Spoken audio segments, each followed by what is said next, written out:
Rules. I'm Casey Dempster, and I'm here with Ray Lowe. And we're going to break some rules today, but we'll get to that in a couple of minutes. Breaking the Rules is a show about change and transition and trying to help you handle it the best way for you. Just because things have always been done a certain way doesn't mean that you have to continue doing them that way. So if you're in the middle of a change or a transition and people are telling you to do things that don't feel right to you, consider breaking some rules and doing it the way you want to do it. And as always, I have a quote for today, and it's a little bit of a hint about what we're going to talk about. And this quote is from Pietro Aretino. And he says, "I keep my friends as misers do their treasures, because of all the things granted us by wisdom, none is greater or better than friendship." So, Ray? I guess we're talking about friendship. Yes, we're going to talk about friendship. Before we get there, where do you find these quotes?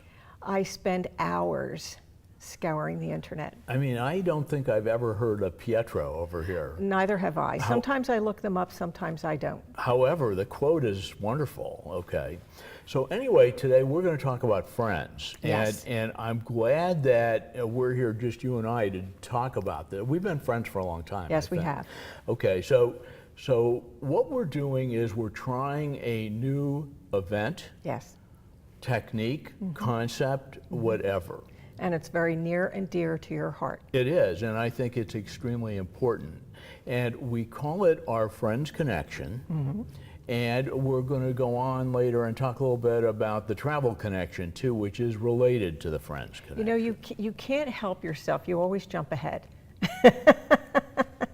I'm a forward-thinking person. Yeah, What can I tell you? So tell me explain for all of us what the Friends Connection is. Well, the Friends Connection, I guess the best way to think about it is the Friends Connection is a family reunion, only instead of just family, it's about all your friends.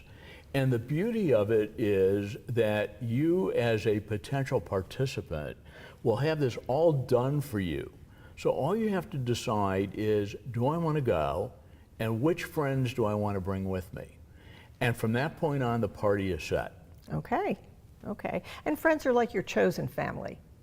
Absolutely. And your family can be part of the Friends Connection. Absolutely. And it probably should be. Yeah. Okay. Yeah. Okay. I don't know if you want my family there. We get a little rowdy. I think your family would be just fine. I know many of them, so I think it would be just fine. Okay, so this event is scheduled. This is our inaugural event. We're trying this as an experiment, and it better work, or I'm going to be devastated, okay? And all the indications are that it's going to work, and it's going to work extremely well. So what we are doing is we have a group of friends who are going to meet at the Hyatt Bellevue down in Philadelphia on June 7th and 8th. And we are going to spend a day of kind of structured learning, although it's not all learning. There's some pretty good playful things in there. And then be able to break up into small groups with our friends and go play in Philadelphia. Right, which is a great city and has a lot of things to see and Sure, do. sure. Now, I don't know about you, but I had a revelation, I guess this goes back about 9 months ago or something like that. And I was sitting in a meeting and I was thinking about the fact that I had sold my financial planning practice and that my clients from this practice were really friends. They weren't clients anymore. Most of them were 30 and 40-year relationships, and so you feel close to them. And I had a process while I was in this business of making sure that we talked anywhere from 2 to 5 times a year, depending upon what needed to be done. And all of a sudden, this relationship Or the process. stopped. The process broke down. Stopped. Yeah, because all of a sudden I didn't have to call these people. And even though I did call some of them, life just started getting in the way. And the next thing I knew, that I was losing contact with these people who were important to me and were fun to be with, and many of whom I traveled all over the world with. And now it's gone. Right, right. So what do you do about that? Yeah, right, because during those years, the staff people were scheduling these appointments, so you didn't have to think about it. That's right. And that's something that I know in my own situation with trying to keep in touch with friends. Sometimes it's almost like a scheduled appointment, which feels a little bit odd. It feels contrived. But the fact of the matter is that if you don't do that, we do let life get in the way. When our children are young, their schedule is very demanding on our time as parents. And then as we get older, you know, if you haven't cultivated that friendship all through those young children years, chances are the friendship is kind of dwindled away. Yeah, it's not that the relationship is meaningless, it's Right. just not current, and Right. it's just not something you do. So let's go back a little bit and think about your life too. So I had some really good friends in high school and college. And they were at that time my best friends. And for many of them, I was in their wedding, they were in my wedding. And then over the years, It's the kids. they disappeared. Okay, so we're going to have a guest at this, and I'm not going to talk about what he's going to talk about yet. But Steve and I were on the swimming team at Penn. We were really good friends. Okay, right after college was over, you know, we got together. We got together quite a bit. I was in his wedding, he was in my wedding. You know, and then all of a sudden, for some reason, we didn't talk to each other. And I met Steve 20 years later on an airplane coming home from Chicago, of all places. Right. And again, I met him again recently because I kind of forced it, thinking about what we were talking about. Right, right. So now you go beyond just the high school and the college issues, and you start looking at work. So how many different jobs did you have, and who were the friends that you had at those jobs? Right. And I think you saw those people every day. They may not have been best friends, but they were certainly good acquaintance relationships. Right. And then what happened when you changed jobs? Right, and I think that those relationships sometimes fall apart because you didn't work at it because you didn't have to, because you knew that you were going to see them every day. Okay. In fact, when you sold the practice and I retired at the same time, my coworker there and I made a promise to each other that we would meet for lunch once a week. And you've done we've that. been working at it because, again, it's too easy to get caught up in day-to-day stuff, and then the relationships start to dwindle. And you don't dare skip the first one, because once you skip the first one, it's downhill from there. Right, right. Okay, so I think most people have this set of issues in some way. And since I'm no longer involved in this business, I've had some time to think, and that's always dangerous with me. So we started thinking about what we could do about this. What are some great ways that we could stop this process from getting worse, and maybe go back and bring back people and figure out how to make it together, Right. you know, better. And so we started thinking about what are things we can do. Now, we did some interesting things when we were in this financial planning practice. One of the things that we did is we traveled with clients, Yes, okay? and it was great fun. And it was great fun. And you know, if you want to get to know somebody better, the best way to do that is to run off around the world with them. And when you come back, you understand them better. So it not only brought back the relationships, but it actually enhanced them. So one of the things that we decided to do was to have a Friends Connection travel event, and to do it every year. And we'll talk about that more, because I'm not allowed to disclose where we're going next, because that's going to be announced at our conference. That's right, and you're making me nervous by continuing to bring it up And because it's going to slip out. I will continue to make you nervous. So when we think about this, the easiest way to do this short term was to pick a shorter event and to do it in Philadelphia, and that's why we chose this venue at the Hyatt, and that's why we're running this event going forward. Right. So when you look at it, these are two ways that maybe we can reinstitute the connection with our friends. And I think it's really important. We all have friends that are current, and if we're not careful, those current relationships will go like the past ones.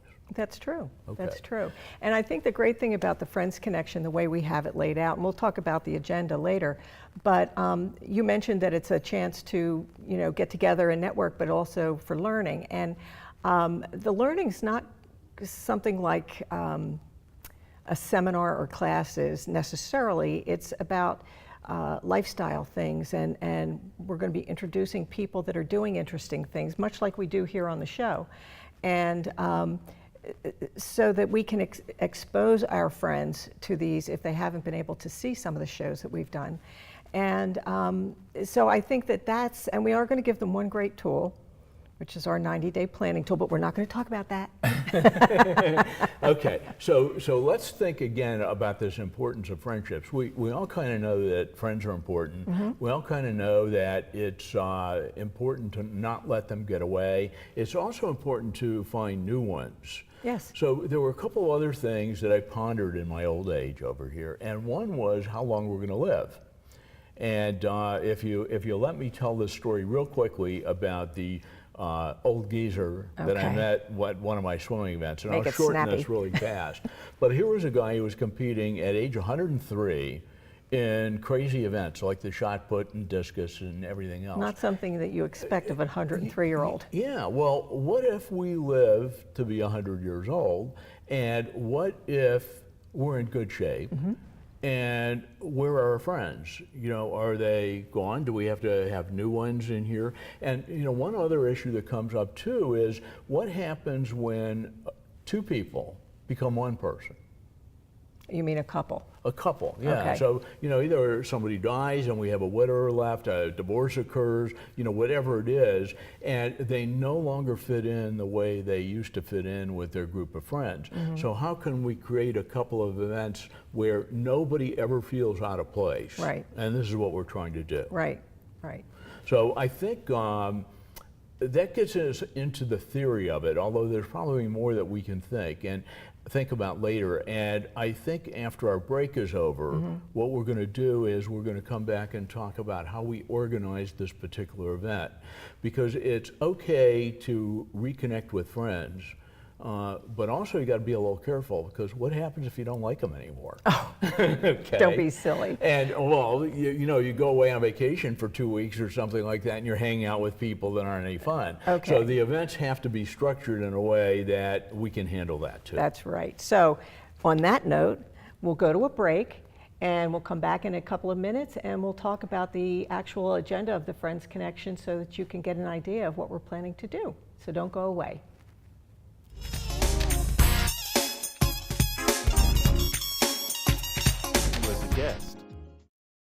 Shelter dogs aren't broken.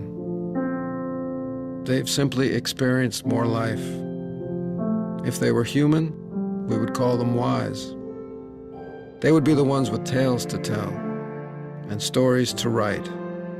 The ones dealt a bad hand who responded with courage. Do not pity a shelter dog.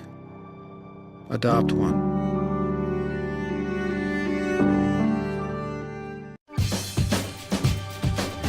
Say we've got grit, and we'll take it as a compliment. Because it's our uncommon drive, our spark within, that brings us together and sets us apart. We are temple made.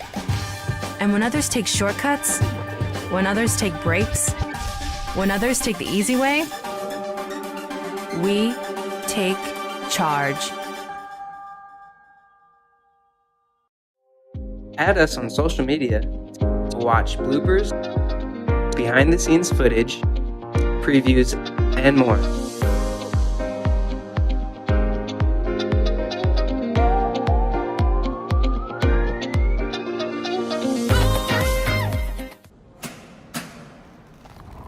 I work 13 hours a day, 6 days a week. So when I'm off the clock, I gotta get stuff done. So when I need a snack, I need something healthy, tasty, and easy to eat. Like wonderful pistachios without the shells. They're protein-powered, delicious, and great on the go. And that's perfect for me. Thanks, Liz. A woman without a lot of time.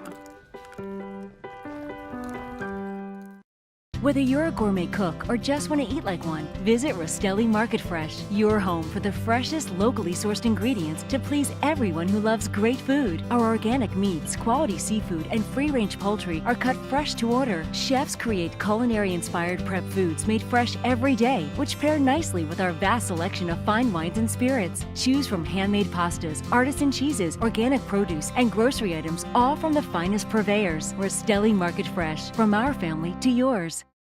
RVN TV is a platform for people of any industry to share their story. Over 285,000 viewers are tuning in to RVN TV shows monthly.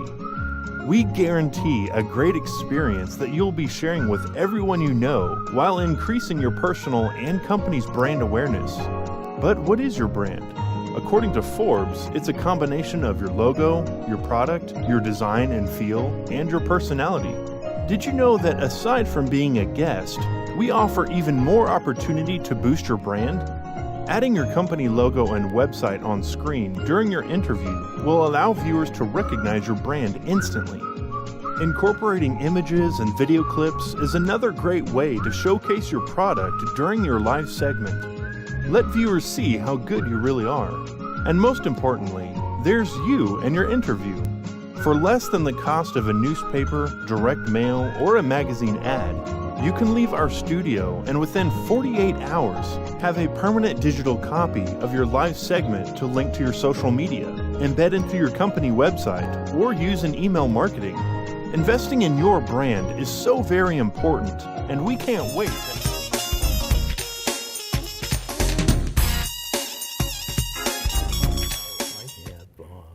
Welcome back, everybody, to Breaking the Rules. I'm Casey Dempster, and I'm here with Ray Lowe, who's being my guest today. And we're talking about a project that he is extremely excited about and involved in, and it's called the Friends Connection. And we're going to talk a little bit more about it in a minute, but first I wanted to give you another quote. So this quote is, "Age appears to be best in four things: old wood, best to burn; old wine to drink; old friends to trust; and old authors to read." And that's from Sir Francis Bacon, that I feel like I'm kind of related to, because I do have an ancestor that goes back to the Revolutionary War whose last name was Bacon, so we must be related pretty far back. We're cousins. You know, you could have been a pig farmer too and had the same relationship with bacon. That is. Yeah, well, I'd also like to meet Kevin Bacon, but that's in a whole nother discussion. So let's talk again about the Friends Connection. Briefly, this is a conference that Ray has organized to bring friends in. Hopefully they'll bring their friends. It's 2 days in Philadelphia at the Hyatt atop the Bellevue, and we're going to have social events as well as some panel discussions and little workshop kinds of things. So let's get into that. How do you have our days planned out? Okay, well, a quick comment before we get there. Okay, you know, part of this connection idea is to renew our relationships with old contacts, to make sure we don't lose the new ones, but also to take our contacts younger. Because if we have a chance to live a long time and we're healthy, and I think we're going to see that more and more, we need to have renewable friends here. You know, and it's really important that we don't just stay with our age group, that we expand beyond that. And I think that part of the format that we're going to use here is going to enhance that. Right, you know, right. And make it work. That's something you said to me, maybe 20 years ago, maybe even longer, that you said you should always have friends younger than you are. And I kind of blew it off at first, but the more I thought about it, the more I realized that there's a lot of wisdom to that statement. When my grandmother was 90 years old, she said to me that she was prepared to die. Now, she was in good health, but the fact of the matter was she was the baby in the family, all of her siblings were gone, and all of her friends had died. And even though she had her children and her grandchildren, she still was feeling lonely. And so I started to pay more attention to that. I used to enjoy being the youngest one in my group of friends. I'm sure they're all going to be very unhappy that I said that. We'll emphasize that again at the end of the show. But I have also, in recent years, started to develop some friendships with people that are younger than I am. And I'm really happy about that, because I see, especially with this guy that was 103 competing in the Senior Olympics. I mean, how many peers do you have at 103? Well, he had at least one at 101 because he lost one of his events. That's true. But you know, part of this, when we think about this, it's the friends piece is really important, but also thinking expansively is important too, and it kind of goes with the friends. If we have the opportunity to think about retiring when we're 55, 60, 65, you know, we could live an awful long time being retired. Right. So what are you going to do with that time, and how do you kind of think expansively? The old retirement paradigm, which we talk about often, was the way our parents lived life, and they didn't live very long, so they didn't worry about an expansive life. But if we're going to live a long time, it's not time to slow down as you reach those golden years. It's time to expand things, and whether it's travel, or whether it's working with your grandchildren, whether it's thinking about what your legacy is going to be, or whatever it is, we want to try to get people to think expansively, and that's part of what our program is. Right. So let's start with the first part. We're going to all convene, and I think we're going to convene around 1:45, and our 2 o'clock program is a panel of 3 people. And we chose these 3 people. By the way, they've all been on our show, Breaking the Rules. And they all have projects that are interesting. And as I think about what we face as we get older, one of the things that we want to do is to have a project in mind that we plan through. So we just don't kind of waver through life. You know, you want to have some structure, and you want to make use of your time and your money and everything else. Right. And this project, we're not talking about redoing your kitchen here, which I know you're into right now, but what we're talking about are projects that make a difference. Right. And they so could be, it's kind of like a cause. well, and the cause could be your grandchildren, by the Right, way. right. Okay, it doesn't have to be an external cause. So we have 3 speakers that are coming in, and we hope that they're going to get people to really think ahead. And I'm not going to tell you what they're going to say, but let me tell you who they are. So we had John Spatilla on our show a while ago, and John used to be my attorney, and he went from being my attorney to the Clinton White House because Bill Clinton was a friend of his in college. And after he spent 8 years in the White House, he ran a Fortune 1000 company, and now he's saving pandas in China. Well, where did that come from? How did he get there? Why is it important? And you know, maybe it'll stimulate some of us to think about a similar type of project.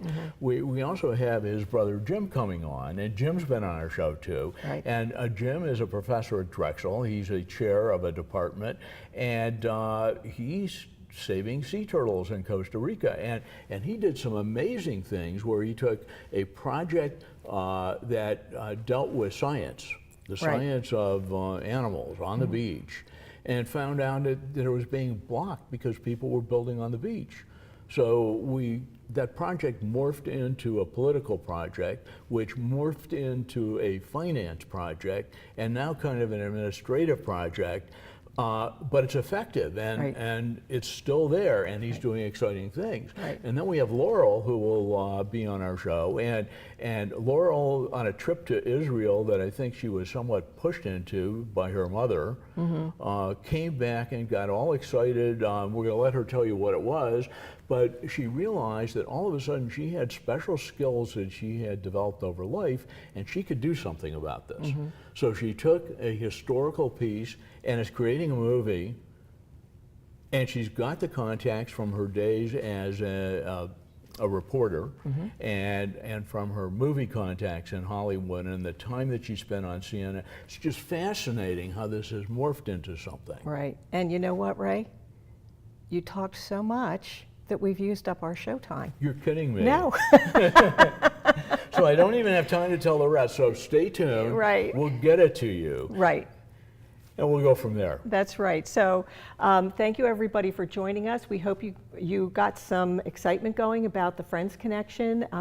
There are still opportunities to register if you want. You can go to our website, www.theluckiestguyintheworld.com, and click on events. And under events, you'll find the Friends Connection. And consider joining us because it's really going to be great fun. So thank you again for joining us, and we'll see you again soon.